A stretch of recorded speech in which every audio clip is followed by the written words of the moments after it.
this is how to do it. So that's kind of been my attitude. And when I went into nursing, it was kind of see one, do one, teach one. You know, you learn how to do it, and we hold tubes down and up ourselves and learn how to do all that. So I'm a creature who has wanted to learn to do things all my life, and I have decided to just do them.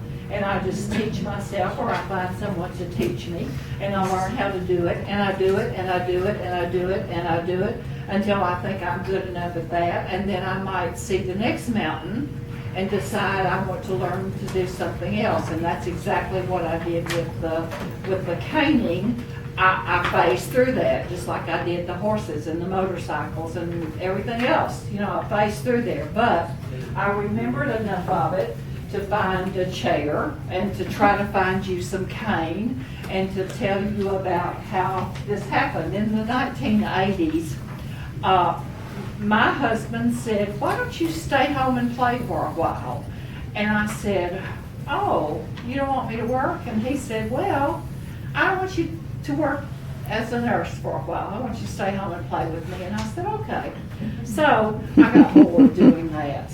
And one day, I went to this little gathering at the park, and there was a man there, and he had a vat full of cane. And he was caning a chair, and I stood and watched him with some curiosity, because when I was growing up, we had probably 15 or 20 of these chairs, and all the bottoms were worn out. They were gone. They weren't caned with cane. My mother, who was a German woman and who was very frugal, found inner tubes, and she cut those inner tubes up into long strips, and she caned all her chairs in inner tubes, just weaving them back and forth. And anything else she could find, you know, hay was baled with a rope around it. And that seagrass rope, they just kind of hung up in my barn. I don't know what everybody else did with it. And my mother would go get that and weave things that needed to be repaired with it. So I was a little bit embarrassed that my mother didn't have cane. She had to do the inner tube chairs. However, they felt better on my booty than the cane chairs. So, and we had lots of people around our table. We had a huge oak table, and we had a bench on the backside for the little kids, and we had chairs just like this all the way around the rest of the table for the grown-ups or for the older children. Now, these chairs were, what happened literally was the American Revolution. What happened was the industrialization of America. In the 1800s, of course, the good furniture, the fine furniture, was being made in France. And the English people who could afford the French furniture bought it, and they brought it over to their house. But then suddenly, all of we pioneers came to America and decided that we would be here, live here. And all the Daniel Boone and the Davy Crockett things happened, and we needed furniture. So, in the 1800s, people started making these chairs. Now, if you'll look at the chair carefully, all of this stuff is made on a lathe, okay? It's just pieces of wood that have been made into particular shapes, and you can make that chair in just no time flat on a machine. Mm-hmm. So, the people who were making chairs, making furniture, decided that all the poor people needed chairs and made these chairs. And they had people who also needed money, so they hired other people to weave and put the bottoms in the chairs. And the chairs were very simple to make, and the people who needed work during the Depression in those years would, and even before that, would put the bottoms in. You can buy rocking chairs that have this sort of bottom and back. You've seen those. Some of you may have those. And they're woven exactly the same way as the seats. The backs are woven the same way. So I grew up very poor with primitive furniture, pie safe, oak table, and these chairs, lots of these chairs. They went outside and sat under the shade tree out front. And if it rained, you might get them in and you might not. You know, they sat on the front porch and they sat on the back porch. And if all the women were there canning their vegetables, then they were sitting out in the yard while they shucked the corn and shelled the butter beans. Okay? So, that back to 1987, I decided when I watched that man that I wanted to learn how to do that. So I stood and watched him and watched him and watched him and watched him, and my friend was with me. And she said, "You're intrigued." And I said, "Well, yes, I am intrigued. I believe I can do that. I'm very mechanical and I can do that if he'll teach me." And she said, "Well, he's just doing that and I don't think he's going to teach anybody." And I said, "Yeah, I think he will." So I said to him politely and quietly, "I really would like to know how to do that. Would you teach me how?" And he looked at me, and I weighed 125 pounds and was 35 years younger, and he said, "Sure, bring your chair and bring your cane and come to my yard on such and such a day." And I said, "I've got the chair, where do I get the cane?" And there was a place in Little Rock down on Roosevelt Road, and it was an upholstery store, and he sent me there to buy cane, and he said, "Buy one bundle for each chair that you want done." And I said, "Okay." So man, I come to Little Rock and I get my cane and I go back to Conway, and on this Sunday afternoon I called my friend and said, "Go with me." And she said, "I think I will." And I said, "Okay." So we get in the car with all our supplies, and she said, "He's sweet on you." And I said, "Well, don't say anything until I learn how to put the chair. You don't open your mouth until I figure this out." And she said, "Betty, he wouldn't be teaching anybody else." And I said, "I don't care. I don't care." She said, "What about your husband?" I said, "My husband is fine. He will sit in the chair and don't worry about him." So off we go, and what he did basically was, he said, "Put your cane in that tub of water," because you have to soak the cane, the bottom, to make it pliable enough for you to weave it. So we soaked my cane, and he let me put a bottom in the chair. That afternoon, it took me 4 hours to put a bottom in the chair. He taught me this particular pattern. Okay?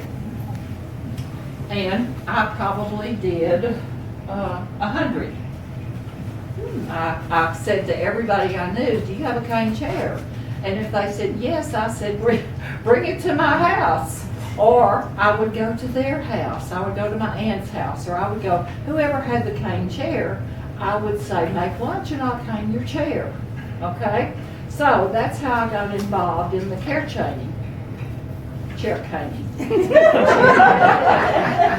Now, I know this chair, I know I caned this chair because I can look at the bottom and see where I put the cane together, because I did it with a particular tool in a particular way. I took a punch that you use to punch holes in a belt, a leather belt, and I punched each side of the canes, and I tied them together with a string. And when you get through listening, you can come up here and look and see the bottoms, and you can see that I've carefully hidden the splices so that you don't see on the front anything but the finished cane. Now mine was in the attic and it's ruined, so I had to go get the chair out of my cousin's house to bring it and show it to you. But my chair is ruined. I found you on the web an exact way to put a cane bottom in a chair, and copied it for you and brought it to you. I also, when I was taking this information off the website, I also found pictures of this kind of chair that I made for you. And I found a picture of me caning a chair in 1987 in my aunt's backyard, so I copied that for you. Okay? This particular type of stool is caned with bamboo. And I made a picture of that to show you that there are many different things to use to make a bottom for a chair. I don't do baskets. Let me first say I don't do baskets. But I brought this basket to show it to you because this is fairly new cane, okay? And it's been, someone's just bought the cane and they bought these handles and they've made this basket. That's one thing that you can use. Are baskets harder? Or is it like apples and oranges? It's apples and oranges. During the 80s, I decided I would learn how to crochet, and I made probably, 25 Afghans, big enough for a bed. I made some great big ones, and then one day I thought, I wonder if I can crochet with that little teeny tiny thread and those little teeny tiny needles. So I bought a little thread and I made snowflakes for everybody I knew, okay, and starched them. And everybody had snowflakes for their Christmas tree board one night. But anyway, I was not working as a nurse, and that was my crochet phase. So I would say that's a star, and that's probably an Afghan. Gotcha. Okay, this is more tedious. It's a smaller item. Probably would take more things. This is an old basket. It was in my mother's house when she died, and I've seen her carry things to potlucks in this particular basket, and I just couldn't quite throw it away, even though it is worn out. This shows you cane from probably the 1920s or 30s. They made these oak handles, and then you can see the handle goes all the way around, and then they use the weave to go all the way around that basket.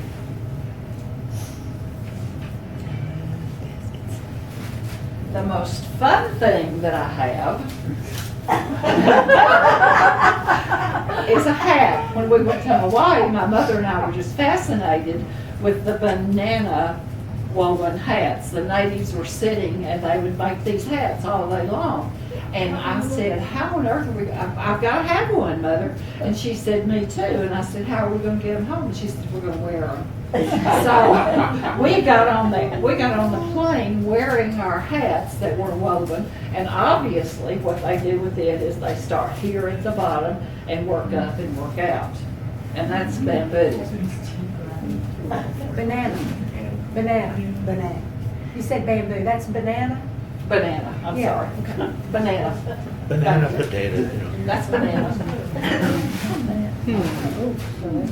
Betty, when you do the chair bottom, do you have to tie together each one of those rounds, or do you tie it together first and you just start going around? The strips are probably 6 feet long. I'm sorry I couldn't find any, or I would have brought you some. I looked and looked and looked, and I have a website that I'm going to give you. And I talked to the man who lives in my neighborhood when I was a child, who is still doing cane bottoming chairs for a living. And he said, Betty, you can't find real cane anymore unless you want to pay a lot for it.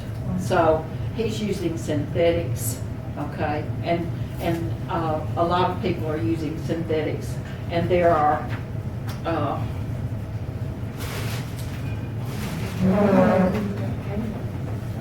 What does real cane come from?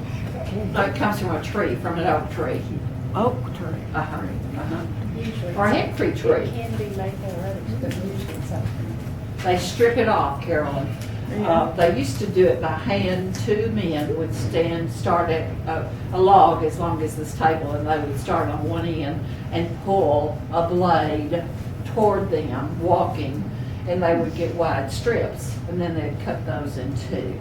They were handmade strips. Now they do it, but they do it with a machine. They cut the strips and they cut them. That's why these are so even.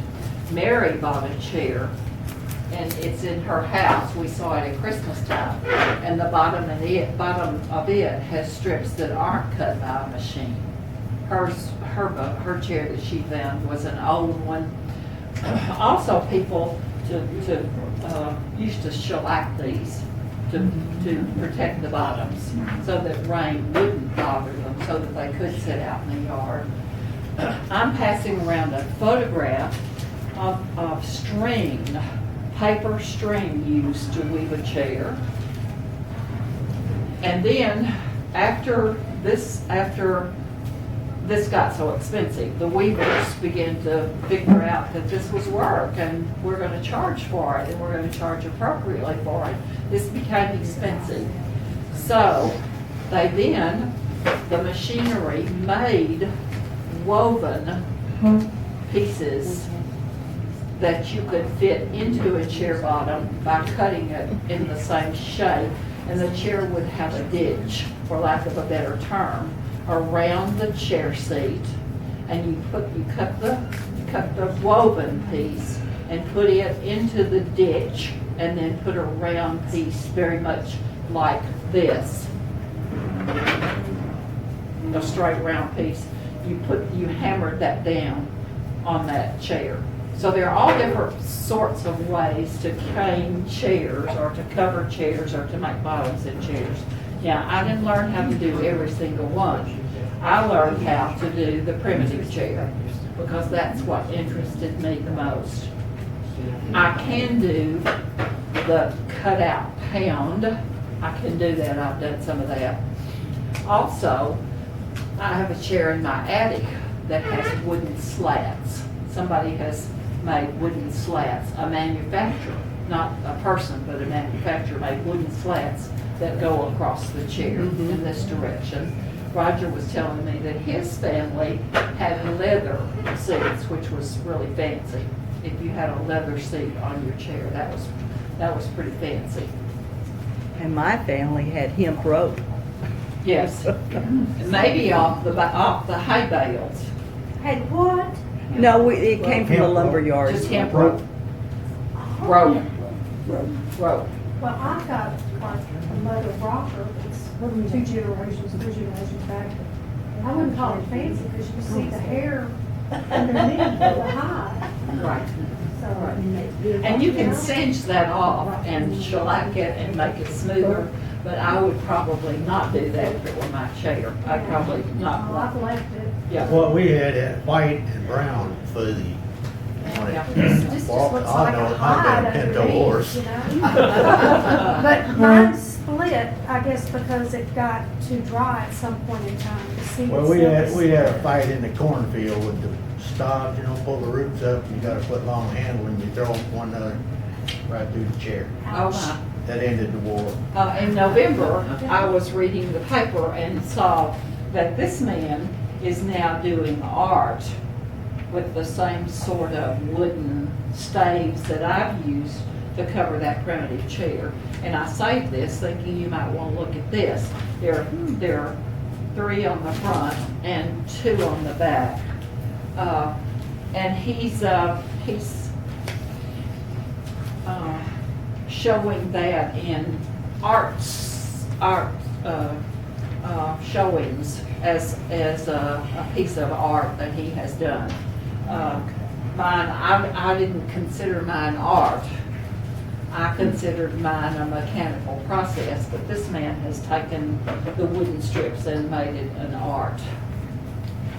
I'm going to pass these around for any of you who want them. Basically, this is a how-to cane a chair, and I'm going to tell you that if any of you have a chair that you want to cane, I couldn't cane one in here, but I can let you cane one in your backyard or mine, and I'll be glad to help you do that if you want to try that. We'll find some supplies and we'll let you cane your own chair if you want to learn how. I'll be glad to teach you how.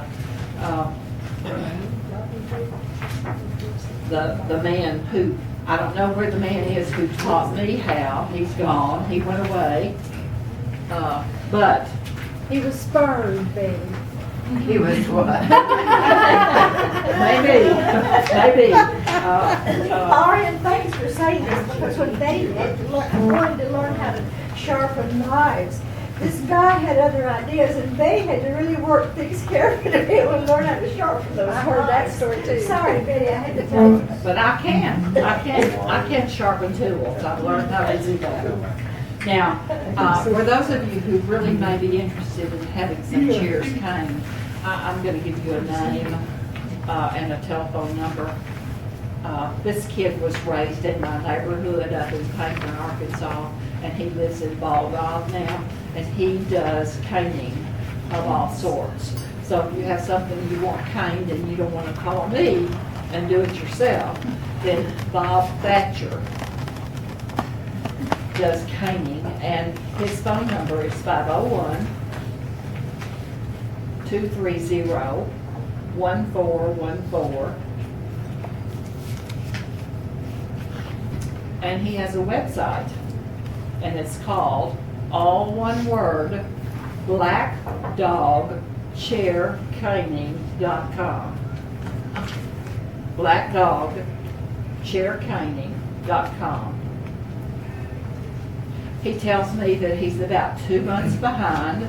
If you bring him a chair today, it's going to be 2 months before you get it back. He also tells me that he would use synthetic to cover a chair, to cane a chair like this one, and he would probably charge you $50. Wow. Now, remember, these chairs brand new were probably $2 maybe. Okay, they probably cost $2. And now they cost, I can buy a cane bottom chair anywhere from $20 to $50, depending on the shape that it's in and what's in the seat. That's not new though, is it? Oh, no. Yeah, I doubt that's if it. you could find a new one. That's what I was thinking, okay. Yeah, I doubt if you could find a new one. And some of them are farther apart at the front knobs than others too. Yes, yes. And some of them have fancier post, for lack of a better term. The one at home that I left in the garage kind of flares out a little, and it's not finished, it's plain wood. Okay, this one has been shellacked by someone. Mine's exactly like that, except my dad cut the back legs off just a little bit so it'd lean better for him. Okay. And it's been painted kind of a taupe. And some people, Okay. if they get loose, I've seen some people put wire in and tighten the wire, but this one seems to be this chair's still in good shape. And I'm sure you could, if you had, you could glue these back together. That wouldn't be a big problem. Putting one back together would not be a huge problem. How old is that one? I don't know, but I suspect it was purchased maybe in the early 1900s. Most of them were made in the 1800s. When the United States became industrial, when the Industrial Revolution happened, then they began to make these pieces and put these chairs together. So probably by 1900, the chairs were all either sold or in the stores to sell. So the people who have them, they're probably older than the early 1900s. Okay. I want you to come and look at the bottom. I have done it the same way that I did the top. Basically, I was taught to put my crossbars in first and then started this back corner weaving. And I would weave, turn the chair over, weave the back, turn it back over, weave the front, turn it back over, from back to front, from back to front. And he had a table, an old table for me to work on. So it was this height to work on. And you finished it in 4 hours? Pardon? You finished it in 4 hours? Uh-huh. Yes. The first one took me 4 hours. Yes. Did you get better? I got better. And there are little tiny children's rocking chairs. I've done some of those. And of course, they didn't take nearly as long. I also have tools that I use. Now, the article I gave you shows you how to tie the strips, but I have some metal clippers that I use, and I put covering on the teeth so they won't scar the wood, and I clip my cane on to start the cane around, yes. I also use that belt hole puncher to punch half moons in the side of the chair, in the cane, in the back, and then tie them together with strings. And you can see a couple of these that are in the back if you want to come and look at it. But it was kind of fun. It was a fun thing to do in the 80s, and I learned how to do this. I also learned why my mother used the tires, the inner tubes, because she had inner tubes and she didn't have cane, and cane was expensive. So she either used inner tubes or the hay bale string that came off the hay bales. I wonder if you could use cloth strips like hook Yes. Sure. lugs. Yes. Absolutely. Or I saw a chair in an antique store. We were at an antique store a couple of weeks ago, and it had cloth, but they were almost looked like belted that they had found somewhere, and they had just done a basket weave like we would do on a pie top, just over and under and over and under and over and under, top, front and back. And you can, any imaginable way that you want to weave a chair, you can weave one with anything. You know, I would think with anything.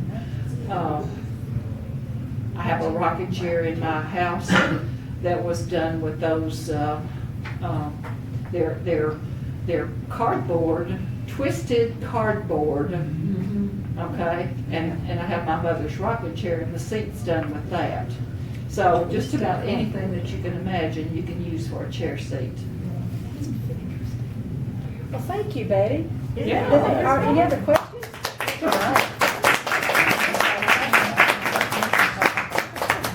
And, you know, like I said, if you want to learn, if you decide like I did that it's a dying art and you've got to know how and you can't stand it, you can't tolerate it, without learning, then I'll be glad to invite you to my Let me know if house. you see any chairs. I mean, I've never seen a chair that didn't have a seat in it. Oh, okay. I You can- saw one, but it was too small for my backside. You can buy them at the, I see them at the antique stores all the time. I've only Really? seen one. Yeah.